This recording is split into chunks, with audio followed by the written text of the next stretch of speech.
Estás escuchando The Bad Guy Show. Yes, sir, yes, sir. Live de GreatFMLatino.com. ¿Sabes lo que es? D'shon El Villano en la casa. El Bad Guy Show está comenzando ahora mismo on the GreatFMLatino.com, WQRXDB. Nosotros somos la gran FM latina, ya tú sabes lo que es. Y hoy tengo, como siempre, mis invitados son gente especial. Y hoy, we got a very special guest. Homie has been doing it for a minute, and one of my personal inspirations from the old days. CTRAFFIK is in the crib. Oh, pew pew pew pew pew pew pew. Yeah, what's up, what's up? I don't have the soundboard up. CTRAFFIK. CTRAFFIK. AKA Colombian Traffic. Colombian AKA Traffic. DJ Traficante. AKA Trafilo. Yo, AKA Me Cago en 10. I have a bunch of nicknames. Yo, that's what's up, man. Yo, like I known you for a minute, but like we have like a crazy past. You have a very crazy past. Yeah. I want to start all the way from the beginning of your like love for hip hop and everything like that. But I think that we're gonna run out of time, so I'm just gonna fast forward it and start like at the middle. At what point do you like fall in love with hip hop in your life to the point where you find out that this is the shit that I want to do? I would say definitely in high school, I was doing like open mics and shit, and I was hanging out with a bunch of MCs, and the fact that they believed in me, they are the ones who said that I had skills. Yeah. You see what I'm saying? And so yeah, a lot of it came from shit like that. Like my homies, like bigging you up, and that's the confidence you need, and then you get to enjoy it. But they taught me how to freestyle. I've always been a freestyle head. I did a lot of MC battling back in the day. What high school you went to? Oh, Miami Central. Miami Central, nice. Central Rocket. Shout out to Miami Central. Yeah, so at Miami Central, I did an open mic and freestyle. Boom, right there in the middle of the lunchroom, and for that, like the next 2 weeks, I was like a mini celebrity. I'd hear people pass like in the hallway. Word. And that catches, it gets it messes with you, you know what I mean? To know that people respected your skill, and I was like mini famous for 2 weeks. Right. Yeah, and I got caught ever since then. I've never stopped doing it. Rocking a big ass crowd is beautiful, and now when I do live shows, it's like you catch a spirit. Like Thurston Howell said, Thurston Howell III was the first one to kind of like explain that idea that you're catching a ghost on stage, and that's when it really becomes like a spiritual thing. And for me to do that, I actually I have to have my songs by heart. So I just spit, and I know my verses so well that I can adjust them to different tempos, and you forget that you're performing. You just right there. You lose yourself in that moment, huh? Yeah, with the crowd, and the crowd can feel it. Yeah. And that's like one of my favorite things is doing live shows, big crowds. Arenas, stadiums, you know what I mean? Yeah, no doubt. You've had a lot of experience in that. Early in your career, you found out that there was this whole Latin movement, right? And that this whole like other side to this thing existed, and you got to go down to Colombia to experience some of that hip hop culture down there. What was that like, man? And how early in your career was that? How long ago? Yeah. Frick, that was a long time ago. Like 20 years ago, right? Yeah, 2002, 2003, with J. Capo, Carnicero. They were called Los Traficantes yeah. back in the day. Yeah. Yeah, we did the La Colombian Connection tour, Bogota, Cali, Hamundi. Yeah, we had a blast. They really love hip hop over there, like the boom bap. That's the great place, like Colombia. They appreciate the real stuff. The real shit, right? Yeah. And yeah, like we were passing out flyers, and people were fighting for the flyers. We're here in Miami; they're scattered all over the street. People don't care. People don't give a shit. But they value every little piece of memorabilia. They treasure hip hop, and it's always beautiful to go. To be around people like that, to see that, right? Yeah, definitely. Same thing, Tokyo. You go to Tokyo, they got really great graffiti. They appreciate our stuff. So any city like that has like a strong love for hip hop, I want to go there and do a show. Yeah. That's the way it's in Mexico City, and any other city I went to Mexico. So you're out here in that beginning period of your career, really like putting yourself out there, like kind of like experimenting in the English and the Spanish thing at the same time, which was unheard of. You start going to FIU, right? Because you graduated from FIU, right? No, I didn't graduate. You never graduated? No. Okay, but they kicked you out. They kicked you out of FIU. They kicked me out of the radio station. Oh, okay. See, my whole idea till now was that you were going to school and you were able to get into the radio thing over there, which, by the way, you were the first DJ here in Miami, el primer DJ en Miami poniendo reggaeton y Spanish hip hop on the radio, FM radio. Yeah. The FIU station. What's it called again? It's called 88.1. Yeah, WRGP, Golden Panther Radio. The Golden Panther Radio. That's right. Yeah. How did you get into the radio over there?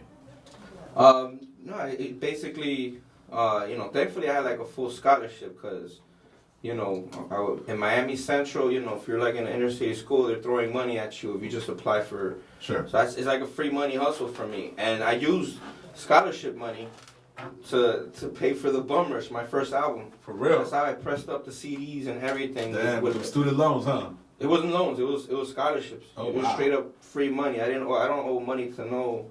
I got no student debt. Wow. I got out just in time, but I went straight for the radio station I just wanted to be around music.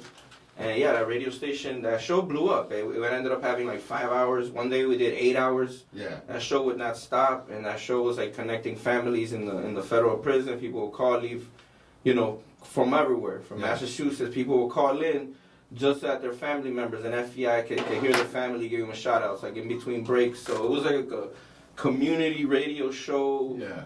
With all that reggaeton, but I'm not proud of that. I don't want people to judge me the wrong way for putting reggaeton in Miami. Oh, that's stupid. I think that whole mentality is so dumb. Every chance I get, and every artist that I interview, that is somewhat whatever related to hip hop or whatever, I always ask them about reggaeton and how they feel about reggaeton. And in the United States, reggaeton is by most people that I have interviewed considered part of hip hop. Oh, word. But hip hop heads don't feel that way, you know what I mean? No. Like boom bap guys. I mean, you go to it's crazy because it's like, this is what I compare it to. I compare it to like what the South was considered back in the day, in comparison to New York hip hop. Yeah, dirty South music. You know what I'm saying? That shit wasn't considered hip hop. They didn't consider it. In New York, some heads didn't consider that shit hip hop. Yeah, they'll call it rap. You know what I'm saying? Just rap. You go to Puerto Rico and you talk to a lot of Puerto Rican cats about what inspired them to rap. It's American shit. They're talking about hip hop. They're talking about rap music. Yeah. You know what I'm saying? You talk about how they came up, and the parallels are infinite between how reggaeton music came up and how hip hop music came up in New York. So I definitely see it like a regional thing. Yeah. The Dirty South sounds like this. West Coast sounds like that. New York sounds like that. And Puerto Rico sounds like that. Yeah. So that's why I always say hip hop, like it's a part of hip hop. That's what I always say. That's why I don't like that mentality. But that's why I say you don't need to apologize, man, because you brought in something that like it blew up so big, and I mean, I think that like if there was only a way for you to have hung on longer and kept on with the show, I think you would have like been part of this like whole like Daddy Yankee. You would have been up there.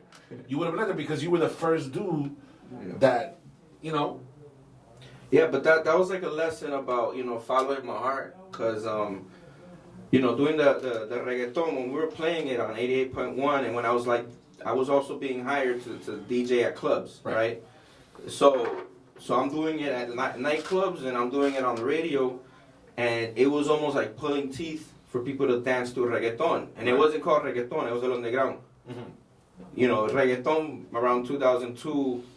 I would say like Chesina y Pirin did that reggaeton on Guatauba. Okay. I believe they're the ones that blew up the name.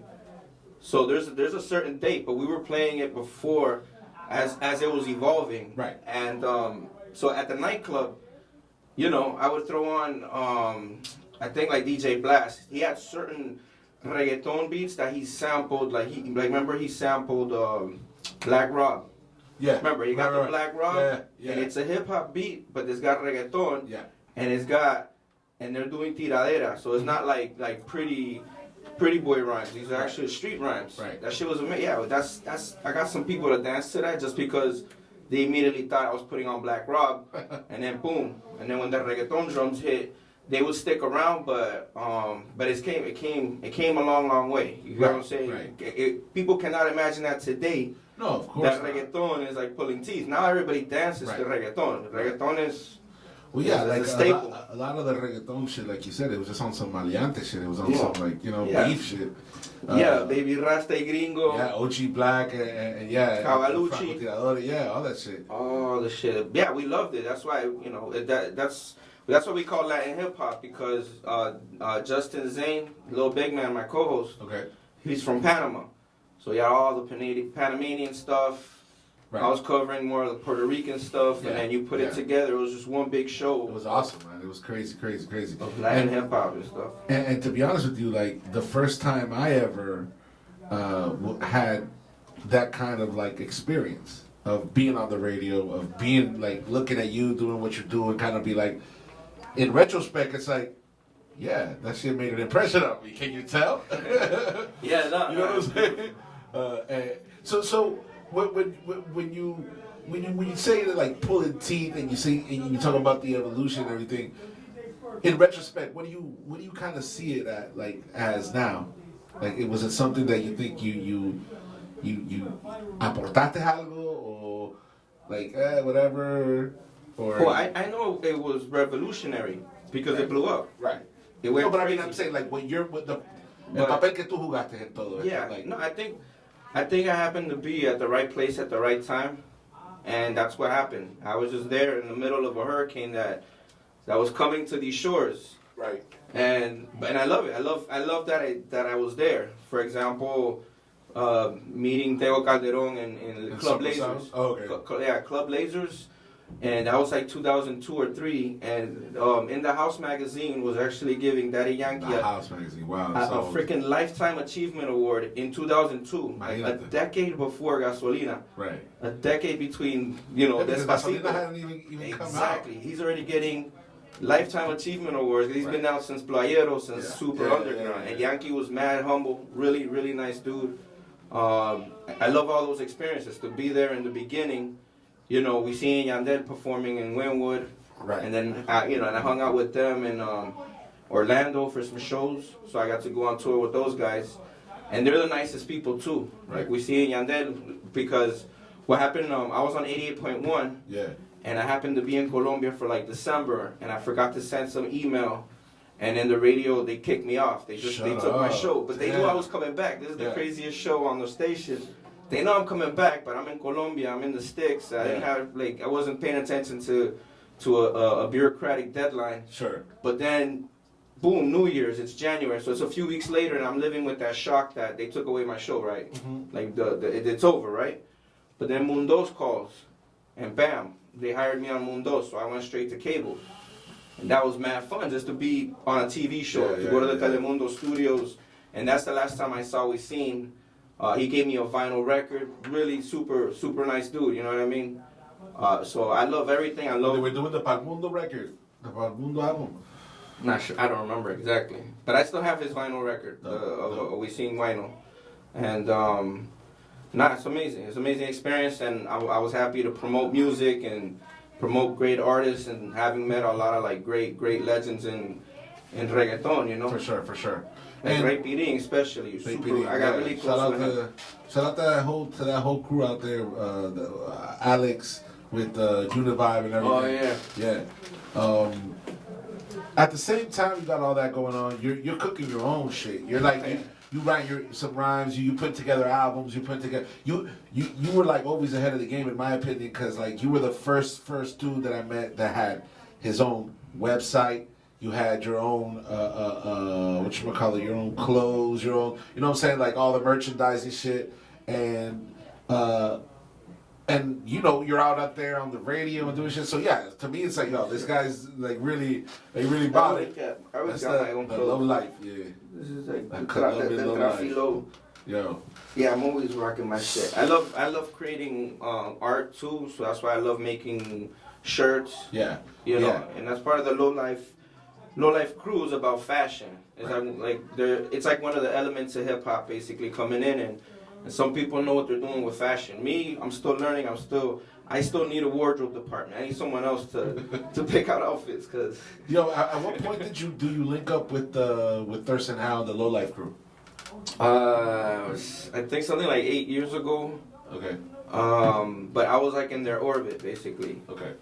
Dre Brown at the time, yeah, he calls me up because Dre Brown remembered my first album, The Bum Rush. So he was putting together some work, and we started chatting, and next thing you know, I'm like doing work for Thurston and the Lowlifes. So I was always like supporting, going to the events. I was just like on like a planet in orbit around this giant solar system that is the Lowlife crew. Right. And just, you know, I love showing up to work.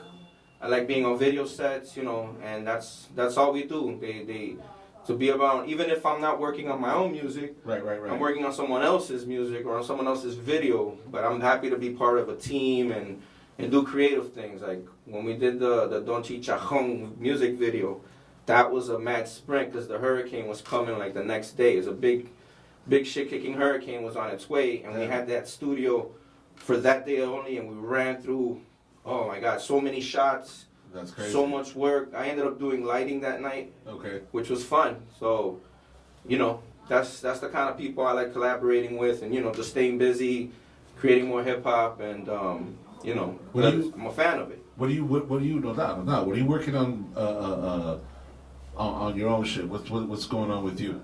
You putting out singles, albums? What you doing? Well, the Chico Town album is gonna drop very soon, and just wrapping up the first video.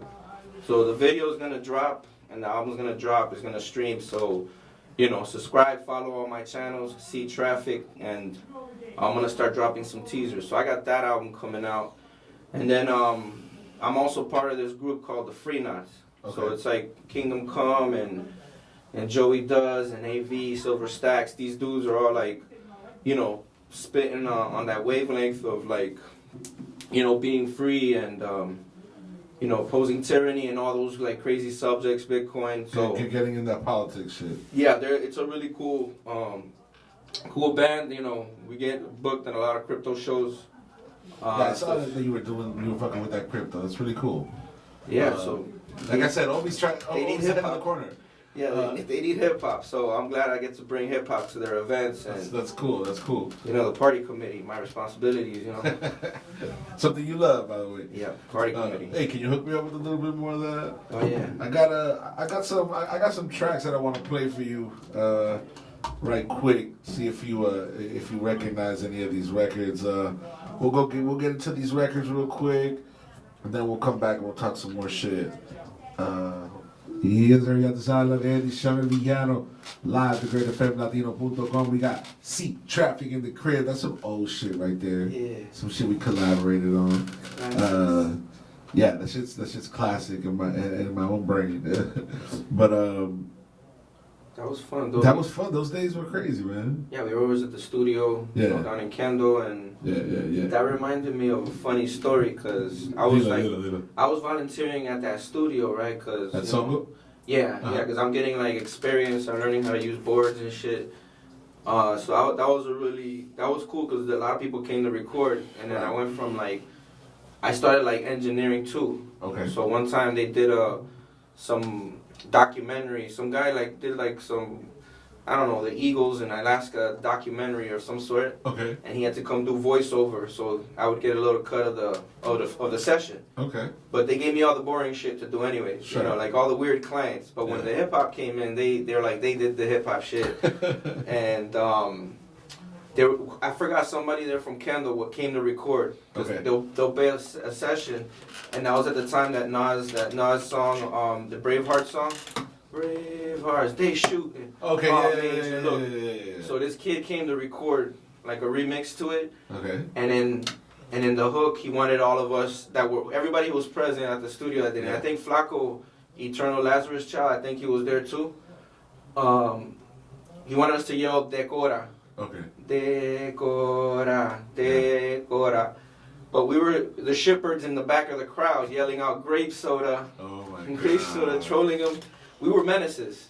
We didn't give a Yeah. fuck. Like we were battling up people all the time, and that was great. That's where all these songs that you just played, like that was the mindset we were in. We were still, you know, kids basically, and just goofing around. And I remember asking you about your influences. You telling me about, even back in the day, I was curious to to know what the fuck you were listening to and shit like that. And you schooled me to some of that Redman shit. I wasn't really on it like that, and yeah, you put me onto Redman like that. So that was even cool. Have you ever had a chance to work with Redman, to interact with him at all? Oh yeah, definitely. Mad years ago at FIU, Okay. there was a Redman and Method Man concert. Oh, nice. When we opened for them. Oh, word. And so that was awesome. When you say we, who was we? Oh, me and Caliber. Okay. Nice. Yeah, we were one of the opening acts for Red and Meth. We got to hang out with them too. Damn, and what was I like? Nah, super awesome. They were both mad humble, and you know, I got to tell Redman, you know, at that time, I said my favorite album is There's a Dark Side. Right. But you know, he was just cool. He was just gracious about it. You know what I mean? Nice. So That's really dope. That's really dope. You got like different ventures that you're working on right now too, because you said you're working a lot with the crypto. What's that like, man?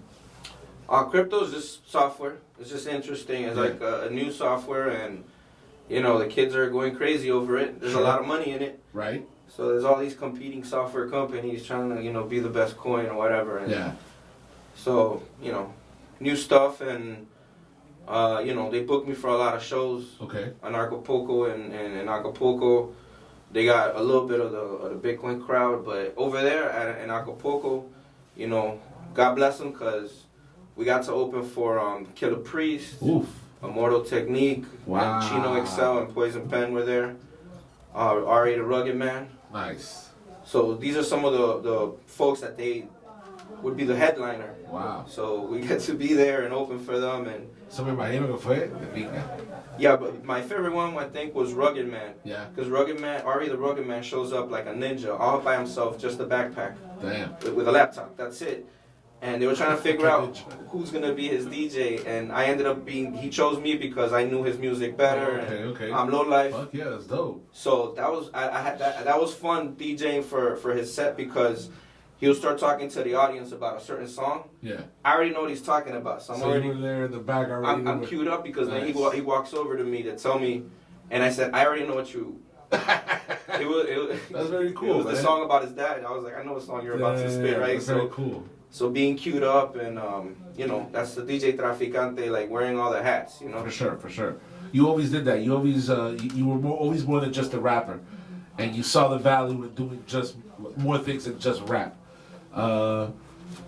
Like you mentioned that you went out to live in Pittsburgh. How does a 305 Chico end up in Pittsburgh? Cause oh man, I lost the bet. It gets cold down there, doesn't it? Oh yeah, it's terrible. Wow. No, I realized that why I don't have as much crime is because the cold scares. It's so cold. Los ladrones, like people who already want to steal. It's too cold to go out and commit crimes and shit. Yeah, people That's who crazy, are man. criminals That's crazy, man. are also lazy. Usually also don't want to deal with the harsh elements. But I mean, it's Crazy, dope. I'm man. out there. Crazy, bro. I'm out there beekeeping, so I'm hiding out, chilling. Okay, let me ask you about that beekeeping, because that shit to me is, as always, you being ahead of the curve, kind of. Because, like I said, back in the day, you was the first dude that I knew that had his own, website and fucking merchandising ahead of the curve. Dude, you fucking with crypto, that seems to be ahead of the curve. And bees happen to be like very important to the world's ecosystems and very important animals. And here you are, out there, kind of ahead of the curve. Why'd you get into beekeeping, bro? I found out after I got into beekeeping that I'm a third generation beekeeper, because my dad was kind of doing it, but Oh, is that right? I grew up with my mom, basically, raised us here in Miami, so I didn't really see all that what my dad was up to, but I was still too young to understand, or I didn't even pay attention that he was even messing with that in Colombia. But then I find out that my grandfather was also a beekeeper. Wow. So there's probably some kind of, like, I just stumbled on it. I had read the book. Damn, that's some real crazy shit, man. The Alchemist, yeah. Wow. It's in your DNA. Yeah. The Alchemist. You ever heard of that book? Yeah, Paulo of course. Coelho? Yes, of course. So I started doing trips like that just to test out the book and the theory. And while I was doing that kind of like road trip with no plan, no map, no nothing, no expectations, right? That kind of freedom. Yeah. The bees kept showing up in my path, and I was like, and then I went to a bar, and a bartender gave me homework. She told me to read a certain book. Okay. And it's because I'm still trying to follow the theory of like the book The Alchemist. Yeah. I took the homework. I did it. You know, no questions asked. I'm like, it's like falling down a rabbit hole. That book is the one that convinced me to be a beekeeper. Wow. And then I started, nuts. and it's a great partnership. They're hardworking. The bees will humble you. The bees have a amazing example of like survival on Earth because they're millions of years old. Sure. They've been on Earth before us. They can teach you so much, and it's a great partnership. Great partnership. Like once you start like learning how to do all that, my joke is that you're gonna fire all the people and just hire bees. Just hire bees. Because people suck sometimes. You know, people. For sure. Damn. So you're out there. You got your bees out there, and you got your own like home studio type thing going on where you create. Wow, that's crazy, man. That sounds like living the life, man. You know what? It is a blessing, and I think having my hat goes off to you, man. That shit is very humble, man. That's what's up. No, I appreciate it. To me, having a home studio is like having indoor plumbing. Sure. Like, you know. It's a must. Yeah, it's just gonna happen. Like, put me anywhere. Yeah. Put me anywhere, and I'll move into, put me in a brand new apartment. I'm gonna find my lab. I start looking at all the closets. Yeah. See where you're gonna put that fucking mic, huh? Yeah. That's part of the. Yeah, I get you 100%. So yeah, that stays running all the time, and they have been kept a lot busy. The low life peoples, man, the flow life, the free nuts, my stuff. Dope. I got a lot of people always throw work at me, so just trying to keep up with it. Good, man. God bless you, dog. So you got the Welcome to Chico Town coming up? Yeah, the Chico Town. The Chico Town. Yeah. When is that popping off? Very soon. I'm just finishing up the video. Okay. Do you have a date already, or? No. But it's very close. Yeah. It's very close. Yeah. Filmed the video here in Miami or out there? Yeah. Oh, that video. It's the song is called "Once Upon a Time in Dade." Okay. And it's like based on a true story here in Miami. Fuck yeah. Of like a crazy hip hop party. Basically, at the Love and Loyalty weekend, Grandma's house. So it's got a lot of cameos too. Okay. The video has a lot of cameos. Okay, nice. Yeah. Nice. That's very cool. It's gonna be super fire. So no doubt. Congratulations. You got shit, man. I'm very, very happy for you that you're out there doing your thing. The album is what? Is that full length album? Like 14, 15 tracks type shit? Yeah. Yeah? You got a lot of features on that? I got a few. I got a song with Joey. Me and Joey have a crazy banger on there. Uh-huh. And some of the songs, for example, Vietnam already came out. I already put out that video. Okay. Vietnam is produced by the Beat Miners and featuring Shabam Sadiq and Kenyatta Black. Oh wow! So that's on the album, but you can hear that now. That's deep. I'm gonna peep that. Okay. That shit was, As a matter of fact, I'm gonna pull it up in a minute. Yeah. My bad. Go ahead. So yeah, I'm excited. It's a lot of. It's mostly got the Low Life Miami family. Okay. Like DJ XS. Yeah, DJ XS, Louis the Fourth, Eternal. Okay. It's a lot of I keep it in the family. Okay, that's what's up. You said the track is called Vietnam? Yeah. I'm gonna pull it up. Let people know once more where they can get you, where they can find your website. Tell them all that. CTRAFFIK.com. That's CTRAFFIK.com. And I got the same CTRAFFIK on all the social medias. It's the same thing, spelled the same. With the K. Yeah, with a K at the end. Because as a rapper, you're not allowed to spell correctly, or they'll take your rap license. Right. So that's dope, man. Those are the rules. Yo, you've had like a lot of what I consider really dope success in your career. You know, and I think that you're like a dope example to follow. If you had like any advice to people coming in the game, new kids, you know, kids, whatever coming up, what would you tell them, bro? Well, I mean, the most important thing for being successful is love. You gotta love it. You absolutely have to love what you're doing, because that's how you get through the years. That's how you go through the ups and downs. You're never gonna quit, because you truly love it. Yeah. And that's the part about, you know, trying to follow your heart. My heart was not into reggaeton. It was just a fun trip. It was fun while it lasted, but I wanted to get back to boom bap, back to CTRAFFIK, not DJ Traficante. DJ Traficante was the reggaeton DJ. Yeah. I had a whole different persona. CTRAFFIK, the rapper, the MC. Okay. I needed to get back to that and give that all the time and attention, and you know. So what I'll give you examples. There's been times over the years. It happens to every human being, right? Where you kind of figure like, I'm gonna quit. I'm gonna give it up. Sure. Right. Those thoughts, like, they mess with you. Yeah. And I was thinking that before I put out this video called Bush Crime Family. Okay. Bush Crime Family later on was one of my first viral videos. Okay. And that was one of the first times I ever got haters, like actual hate mail. Yeah. You go from please listen to my song to now people hate you, you know, and that's when you realize, damn, I struck a nerve, because people don't waste their time hating unless it's something that and it got like the nerve. Hundreds of thousands of views on YouTube.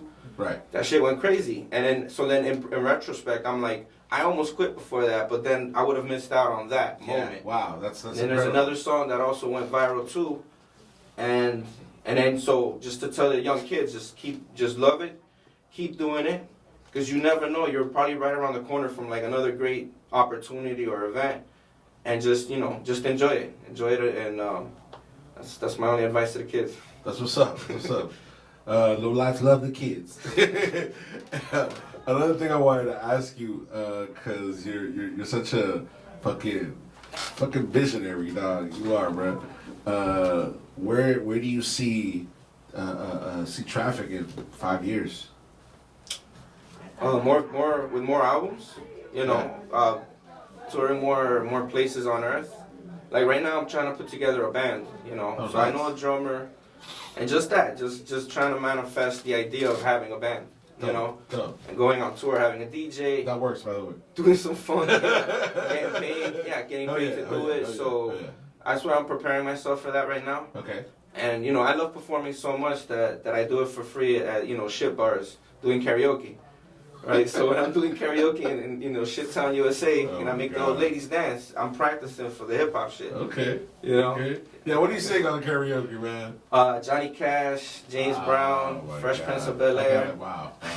I gotta see that shit. Now I want to see that shit.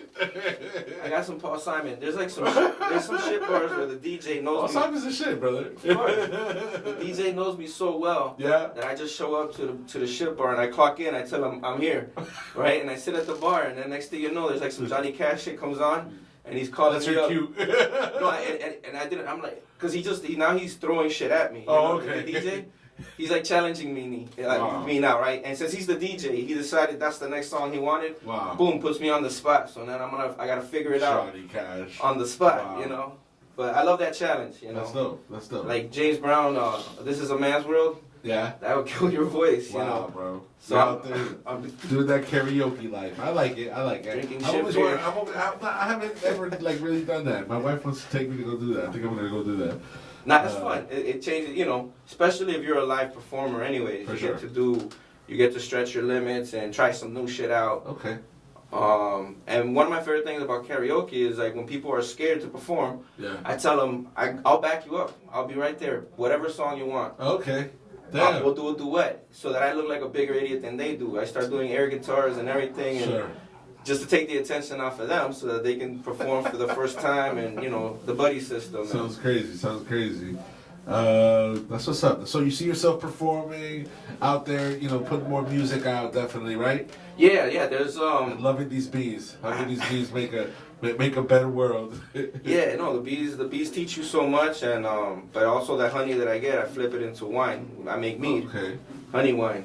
Is this the shit that we're drinking? Well, that's not my stuff, but yeah, Oh, we're okay, drinking okay. mead. Yeah, Okay. yeah. I got here a barrel aged mead. You know, so aged honey wine. I also make kombucha. I don't know if you ever heard of that. Never heard of that. What is that? It's a fermented tea. Like they sell it at Publix. It's a probiotic or whatever. Okay. It's a detox for your liver, a probiotic. So that's one thing. And it gets you fucked up? Is that real? No. Okay. It's probably like 1% alcohol, Oh, okay. maybe. But it's fermented. That's Yeah. why it's probiotic. All that. Yeah, Okay. yeah. So that they sell it at the health food store, and right now in the fridge I got some kombucha that I put mango and hops in it. That's crazy. So it kind of tastes like an IPA, but it's kombucha. So you're like a crystal dude. Nah, I'm playing with you. No. I'm playing with you. But yeah, that's working for the breweries. That's why I'm experimenting with wine. No, fuck Because yeah. wine is easy. Like you can Bro, trust. you're gonna make wine, a ton not of beer. cash, bro. Yeah, You're gonna make a ton of cash with that shit. Porque eso es lo que está de moda ahora. Yeah. The breweries and everything that come with it. That's what's up, bro. That's another little fun thing I do on the side, you know. Nice, But nice. I work with breweries like Legacy Brewery. Okay. So I Legacy's right here in Miami, right? Yeah, they're shout in out. Opalaca. Give them a shout out, bro. yeah, Legacy Caribbean Craft Brewery in Opalaca. I got one of their cigars here. Nice. They also have hookahs and craft beer. Dope, And it's really really dope. I don't want to like get you too much into trouble here, but where on the political spectrum do you land, man? Because I hear a lot of like I would say anarchist. I would say yeah. I'm gone. Me fui. See. Yeah, I'm already. Because I hear you talking about like this kombucha stuff and like that you create you're a beekeeper, so I don't find you kind of on the right hand spectrum of things, but you never know. Maybe I mean there's some people that are out there, they're like they're kind of in between. They'll be very like naturist and everything like that, but they will, and they will take the vaccine, for example. They'll say that, whatever, microchips or something. I don't know. But that's not you, right? Well, me, That's why I said, asked, I'm anarchist. because- Me, it's like live and let live.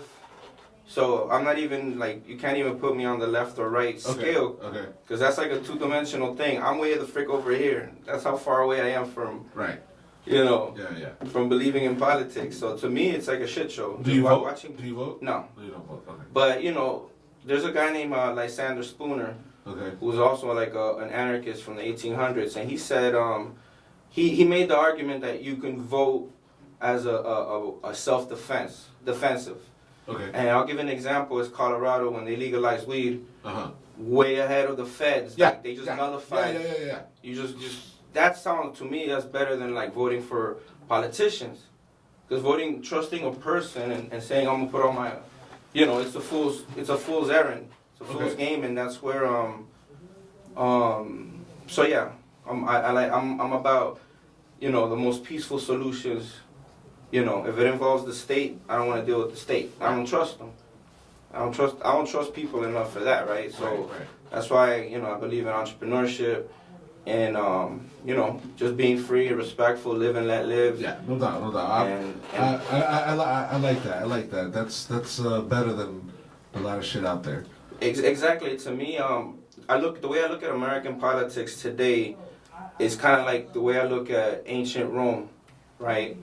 So I'm 2,000 years separated from ancient Rome, Right. but I looked at their political shit show with that kind of distance, and I'm looking at the Americans like that, where I don't have a dog in the fight. Everybody hates each other. Everybody's angry at each other. Yeah. But I don't have no dogs in that fight because that's not my shit. But I get to watch like a rerun, a repeat of the collapse of Rome, like in real time. Sure. And it sucks. It sucks to see it happen, but that's part of like history. You go It through is. cycles and. It is, and I kind of feel like as I live in Miami, and so I have a small business myself.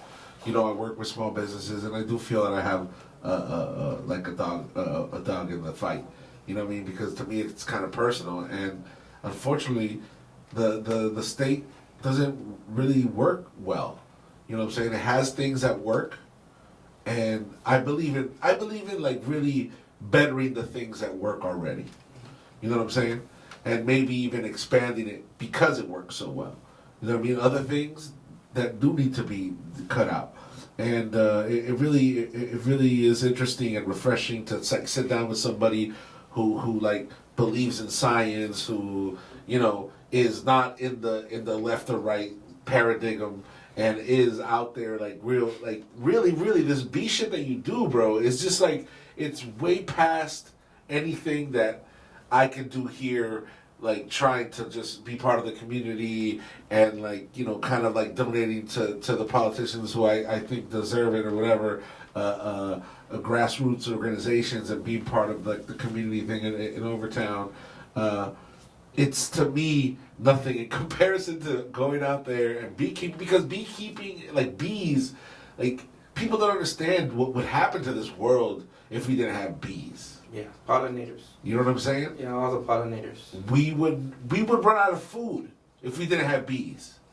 You know what I'm saying? Like so just the fact that you're out there and you're dude, it's just I commend you so much. It's so cool, and I really want to thank you for being here tonight, because running into you after like more than 20 years that we haven't seen each other.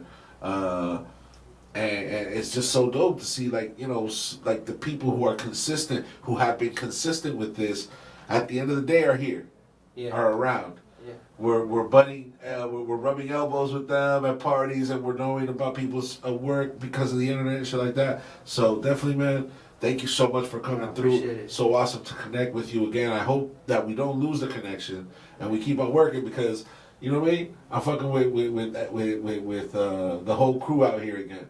And I'm trying to bring this out to be able to be used by the movement to put something out there. And promote myself, of course. Yeah. You know what I'm saying? I'm a capitalist. I live like a capitalist, man. No, but you're doing good. No, it's great. It's a great setup, and like you said, we're still around, and we know each other, and there's a certain core here in Miami. The Miami hip hop crew is one of the best scenes. A lot of great people here, and a lot of talent out there, man. And I'm looking forward to putting out more music, and keep collaborating with all my heads, because we have like a lot of great music. I look forward to that too, because whatever you do with these cats out here right now, it's getting hot out here, man. Like there's a lot of cool talent out here, man. Yeah, we got the Flow Life album coming soon. That's the next album. So this year alone, I'm gonna be involved in 3 albums. That's awesome. So the first one's already out, the Free Nuts. Which Side Are You On is already on Bandcamp, and that one's going crazy. Okay. People are paying like $22 for this album. And it's a compilation album?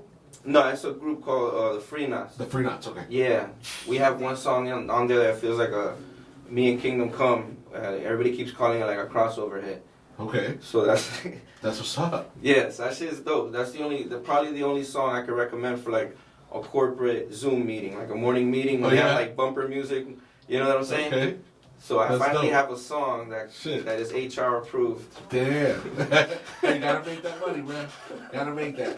That's very cool, man. Congratulations. And I look forward to seeing more of your stuff. And you know what I'm saying? Like I said, you're one of the people who's responsible for that. For me being kind of like, like into this whole radio shit and everything. Because seeing your example back then was like, damn, that's dope. This motherfucker talks to everybody. He no beef with anybody. He's a light dude with everybody. And the shit that you were doing in the station, connecting with the people from jail and everything. That was like, wow, man, that's just so dope. So that's what's up. That's why that's kind of a little bit why a bad guy show exists. So thank you very much. Appreciate it. Nah, it's good to see it growing, and I'm gonna come back around with some DJ Traficante shit. Hopefully you do, man. There's a comeback, Whenever you're down in Miami, if you wanna do, what I'm saying, a little sesh, we come through. You know what I'm saying? Yeah. The other day I had. Because Orion been here a couple times. Art had been here a couple times. Shout out to Art and Orion. And then we had like a big old sesh here with Mowgli, with DJ XS, Orion, and Art. And even Lady G came through to take some pics and shit. So it was dope. So, I look forward to something like that with you and XS and maybe some other guests, and we do something like that. Nah, it'd be amazing. Yeah. No doubt. Yeah, we man. love freestyling, so yeah, it's gonna be fun. Oh yeah, it's gonna be tune fun. into It's that gonna be shit. fun. So we're gonna leave everybody with Vietnam. Thank you everybody that's that's always hitting us up and showing love. The Bad Guy Show, the Great FM Latino. Man, I appreciate it. And our guest tonight was CTRAFFIK. Ya tú sabes lo que es. WQRXDB. Nosotros somos la gran FM Latina. Siempre encuentran. I'm always usually on 8 to 10 p.m. on Sundays, but we put the episodes up every Thursday and Friday. So check that out on YouTube. Ya tú sabes lo que es. TheGreatFMLatino.com. Go download the app. It's free. App Store and Google Play. Ya tú sabes, D'shon El Villano se despide aquí. Este es Vietnam con el compadre CTRAFFIK. ¿Qué pasó? Estás escuchando The Bad Guy Show.